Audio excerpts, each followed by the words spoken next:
सभी को प्रणाम। हम पढ़ रहे हैं जन्म शताब्दी पुस्तक माला 39 कर्मकांड की प्रेरणाओं में छिपा अध्यात्म।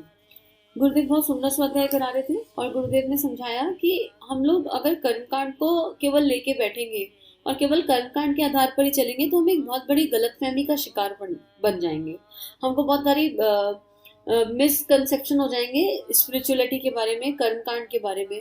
और अगर हमको कर्मकांड को जानना है तो हमें मात्र कथा नहीं सुननी कि हमने गाना सुन लिया और गाना सुन लिया, गाना याद रहा तो याद रहा, नहीं याद रहा तो नहीं याद रहा। हम 100 कथाएं सुनाए, हमने 1000 तरीके के मंत्र कर लिए, असर कहीं नहीं हुआ क्योंकि तीनों शरीर थे ही नहीं। तो यही बात गुरुदेव यहाँ समझा रहे हैं। आगे गुरुदेव इसी को अलग तरीके से बता रहे हैं, प्रच्छन्न नास्तिकता। मित्रों, मैं इस बात का खंडन करता हूँ और कहता हूँ कि यह बात गलत है। ऐसा नहीं हो सकता। कहानी सुनने के बाद कोई व्यक्ति अध्यात्म के लाभ को प्राप्त नहीं कर सकता जब तक कि वह उसको अपने जीवन में धारण ना करे, उस रास्ते पर चलने के लिए तैयार ना हो। इस रास्ते पर चलने के लिए हमको उपेक्षा की बात बताई गई है और यह बताया गया है कि रास्ता चलना कोई जरूरी नहीं, सुन लेना काफी है, कर लेना काफी है। उसी से है सत्यानाश हो गया, नास्तिकता का विस्तार हो गया। नास्तिकता का पक्ष तो मुझे बहुत बुरा नहीं लगता क्योंकि इसको हम कम्युनिज्म कह देते हैं। उसके पीछे थोड़े से फैक्ट्स हैं, कुछ थोड़ी सच्चाई है।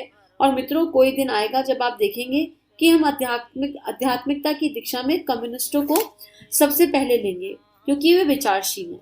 अब यहाँ गुरुदेव कह रहे हैं सबसे पहले तो नास्तिकता के ऊपर बात कर ले अगर देखा जाए तो नास्तिक सबसे बड़ा आस्तिक है। पूछो क्यों? क्योंकि नास्तिक कोई चीज ऐसी है जिसमें विश्वास नहीं करता। इसका मतलब उसने ये तो मान लिया ना कि कोई चीज है, कुछ एग्जिस्ट करता है, और क्योंकि कुछ एग्जिस्ट करता है तो मैं उस एग्जिस्टेंस पर विश्वास नहीं करता। तो जो नास्तिक है वो ज्यादा बड़े आस्तिक है। अब गुरुदेव कह रहे हैं कि लोगों ने ना एक मिसकंसेप्शन क्रिएट कर दिया कि अरे बस रोज सत्संग चले जाओ, रोज दिया बाती कर लो, मतलब एक पर्टिकुलर स्टेप फॉलो कर लो दिन में 5-10 मिनट का, तो आप आस्तिक हो, आप भगवान को मानते हो, आप कर्मकांड करते हो, बस इतना। और यही गड़बड़ हो गई। एक काम करते हैं, खाना बनाएंगे और उसे सूंघ लेंगे, खाएंगे नहीं तो पेट भर जाएगा क्या? और रोज यही करेंगे, खाना बनाएंगे और सूंघ लेंगे, लेकिन पेट जो है उससे नहीं भरने वाला है। तो उससे क्या फायदा होने वाला है? उससे क्या लाभ होने वाला है? थोड़े दिनों बाद खाना बना बना के थक जाएंगे और सूंघ सूंघ के खा रहे हैं तो अंदर तो पोषण जा नहीं रहा। एक दिन अपना कमजोर होके, बीमार होके धीरे धीरे धीरे धीरे शरीर त्याग देंगे। तो ये ऐसी वाली बात हो गई कि कलेवर मिला हुआ है, उस कलेवर में कान है, उन कान से जाएंगे, सत्संग सुन लेंगे, लेकिन इम्प्लीमेंट कुछ नहीं करेंगे, उसको अंदर नहीं उतारेंगे, आत्मा में नहीं ले जाएंगे। तो फिर क्या होगा? सुनते रहेंगे सुनते रहेंगे सुनते रहेंगे, एक टाइम पर कहेंगे कोई फायदा नहीं है, इतने साल हो गए सत्संग जाते हुए, इतने साल हो गए गायत्री जपते हुए, इतने साल हो गए ये वाले भगवान जी का नाम लेते हुए, उतने साल हो गए वो भगवान जी का नाम लेते हुए, फायदा कुछ नहीं हुआ। तो इससे बेहतर तो नास्तिक हैं। कम से कम प्रबल श्रद्धा और विश्वास तो है मूल में, ना होने के लिए तो एनर्जी है, ट्रांसफॉर्म की जा सकती है, ना से हाँ पे तो लाना है।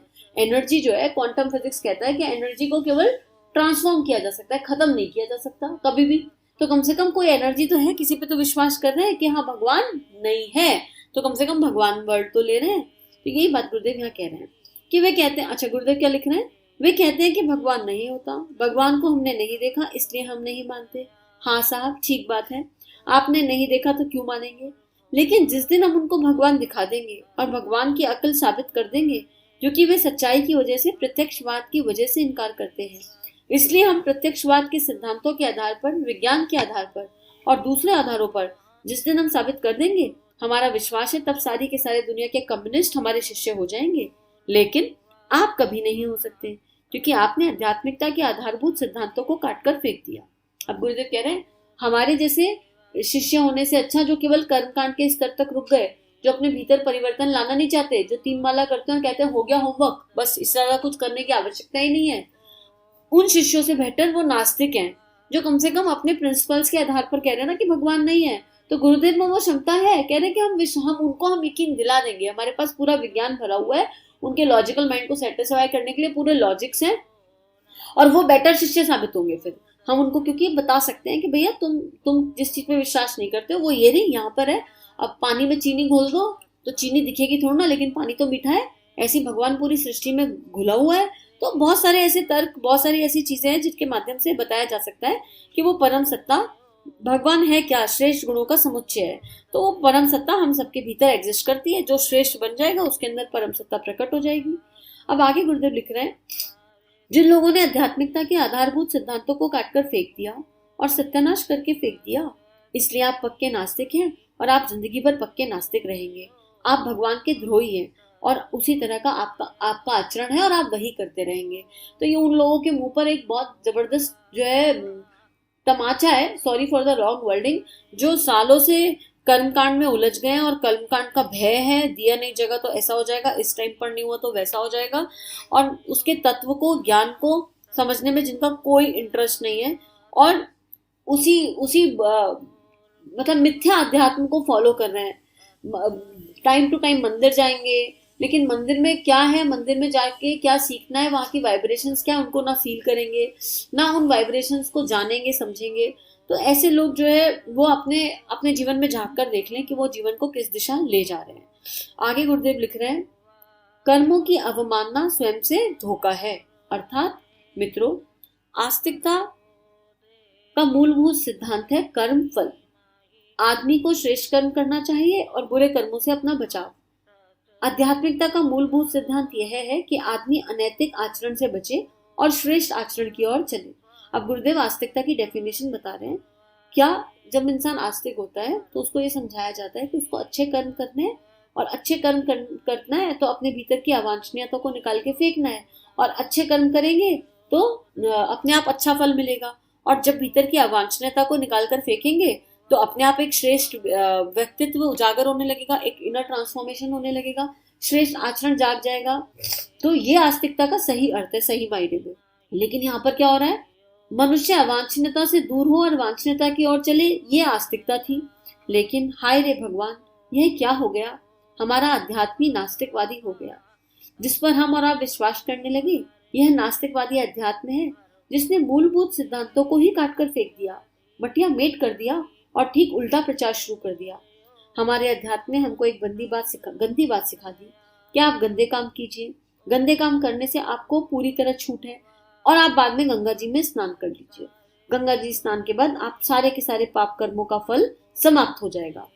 मैं आपसे पूछता हूँ कि लोगों को चकमा देने का अभ्यास है तो हमको पहले से ही था। हम समाज को चकमा दे सकते थे। हम अनैतिक होते हुए भी ऐसा कोई ढोंग बना सकते थे जिससे कि लोगों को यह मालूम पड़े कि यह तो संत है, महात्मा है, यह तो चारों धामों की यात्रा करता है, यह तो तिलक लगाते हैं और भजन करते हैं। समाज को चकमा देने का हमें पूरा अभ्यास था कि लोग हमको धर्मात्मा भी समझते रहे और हम बुरे कर्म भी करते रहे। अब गुरुदेव कह रहे हैं कि एक ऐसा आवरण फैल गया पूरे वातावरण में कि गलत काम करते रहो, सुबह सुबह भगवान को याद कर लिया, 5 माला 3 माला 2 माला जो भी आपने संकल्प लिया हुआ है, 11 माला वो सब कर ली। कर्मकांड के स्तर पर, शारीरिक शरीर के स्तर पर ना भावनाओं के बारे में सोचा, ना विचारों के बारे में सोचा, और दिन भर कुछ कुछ उल्टा करते रहे, और रात को तो पार्टी भी कर ली, ऐसे भी लोग हैं, और अगले दिन फिर माला जाप कर लिया। तो ऐसे क्या ही फायदा। और फिर कह रहे हैं कि नहीं, गंगा जी नहाया हो तो सारे पाप धुल जाएंगे। अगर ऐसे ही कर्म के फलों से छुटकारा मिलता होता तो बात ही क्या थी, फिर उस परमात्मा की आवश्यकता ही क्या थी। तो आस्तिकता का जो मूल सिद्धांत था, हमने उसी को गड़बड़ कर दिया। उसका मूल सिद्धांत ये था कि मनुष्य के कर्म श्रेष्ठ हो जाएं, उसकी भावनाएं श्रेष्ठ हो जाएं, उसके विचार श्रेष्ठ हो जाएं, और वो श्रेष्ठ कर्म भाव विचार उसके व्यक्तित्व को पूरा ट्रांसफॉर्म कर दें, और कर्मों के फल फिर धीरे, जो पुराने कर्म कर दिए उनका फल तो निश्चित मिलेगा, और जो नए कर्म बन रहे हैं उनमें क्योंकि मूल भाव प्योर होगा तो फिर वो शुभ कर्म में कन्वर्ट हो जाएंगे। ये था मूल सिद्धांत। लेकिन हमने उसकी डेफिनेशन को ही पलट दिया, हम उसके मूल को, उसके तत्व को समझ ही नहीं पाए, और उसका लोगों को और जो है उसके बता दिया, अरे तुमको ये वाली परेशानी है तो ये वाले भगवान जी याद कर लो, वो परेशानी है तो वो वाले भगवान जी याद कर लो, यहाँ पर हो वहां पर हो। ये कौन सा अध्यात्म है जिस एक्चुअली इस अध्यात्म का कोई एग्जिस्टेंस ही नहीं है। गुरुदेव उपासना समर्पण योग में कई जगह लिखते हैं, जैसा तू घटिया वैसे तेरा भगवान घटिया। तो यही वाली बात है कि अध्यात्म एक्चुअली कुछ नहीं है, श्रेष्ठ गुणों के समुच्चय, अपनी आत्मा के निकट जाना। और आत्मा के मूल गुण तो बहुत सुंदर है, आत्मा के मूल गुणों में केवल प्रकाश है, प्रकाश है, प्रकाश है। लेकिन हम लोग शॉर्टकट ढूंढते इतना आगे आ गए हैं कलयुग में कि अब हमसे शुरुआत भी नहीं हो रही। तो आज एक संकल्प लें कि हम शुरू से शुरू करेंगे, कोई बात नहीं है ना, क्या दिक्कत है। अगर नहीं समझ में आया तो जितना अब तक सीखा उस सबको एक तरफ रख दो, निकाल कर दिमाग में से हर सब कुछ हटा दो, सब कुछ अनलर्न कर दो, और उसके बाद JSPM 1 से शुरू करेंगे, और स्टैंडिंग लाइन स्लीपिंग लाइन से सीखेंगे ना, क्या दिक्कत है, परेशानी क्या है उसमें, नए तरीके से समझेंगे। तो आज यही संकल्प लेते हैं कि अगर हमने भी अध्यात्म की परिभाषा को गलत अर्थों में समझ रखा है। अध्यात्म का सही स्वरूप अभी हमारे अगर जीवन में नहीं आया है, अगर हमें स्वाध्याय से पता चल रहा है कि हम कहाँ अटक रहे हैं, तो फिर आज से उसको चेंज करेंगे, अपनी परिभाषा को बदलेंगे। आज के लिए इतना ही। हम सभी का जीवन गुरु शक्ति के दिव्य सूक्ष्म सानिध्य में मंगलमय है। सभी की चेतना को कोटि कोटि नमन वंदन।